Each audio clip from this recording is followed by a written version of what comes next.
2000 onwards ആണ് live പെർഫോമൻസിൽ കൂടുതൽ അതെ അതെ സ്റ്റേജ് ഷോസ് 2001 മുതലാണ് കൂടുതൽ ലൈവ് ചെയ്യാൻ തുടങ്ങിയത്. കാരണം തുടങ്ങിയത്. ഞാൻ പറഞ്ഞല്ലോ, ആ കോളേജിൽ വർക്ക് ചെയ്യുന്ന സമയമായിരുന്നു. ഉം.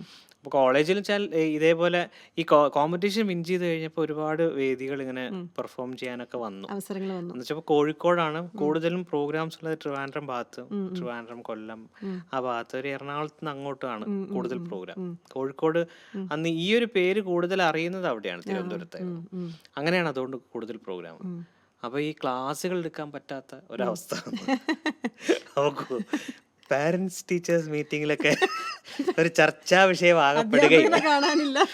പക്ഷെ ഞാൻ ക്ലാസ്സുകൾ എടുത്ത് തീർത്തു കൊടുക്കരുത് കേട്ടോ, എക്സ്ട്രാ ക്ലാസ് ഒക്കെ എടുത്ത് തീർക്കായിരുന്നു. പക്ഷെ അത് പിന്നെ എനിക്ക് തോന്നി അത് ഒരു എന്താ പറയുക, കുട്ടികളെ അത് അതെ പ്രതീക്ഷിച്ചിരിക്കും. അതെ. നമ്മൾ ചെയ്യുന്ന ഒരു ദ്രോഹമല്ലേ. അവര് നമുക്ക് വേണ്ടി അവർ വേറൊരു ദിവസം ഒഴിവ് ദിവസങ്ങളൊക്കെ വരണം, അവർക്ക് വരും, അവർ സന്തോഷമായിട്ട് വരും, ഒക്കെ ശരിയാണ്. പക്ഷെ അപ്പൊ ഞാൻ എന്നിട്ട് ഞാൻ നിർത്തി, ഞാൻ പഠിപ്പിക്കൽ നിർത്തി. എൻ്റെ ജൂനിയറായിട്ട് പഠിച്ചൊരു ആളുണ്ടായിരുന്നു, അദ്ദേഹത്തെ അവിടെ ആക്കിയിട്ട് ഞാൻ പോരുകയുണ്ടായത്. ശരി, അധ്യാപനം അതോടുകൂടിയിട്ട്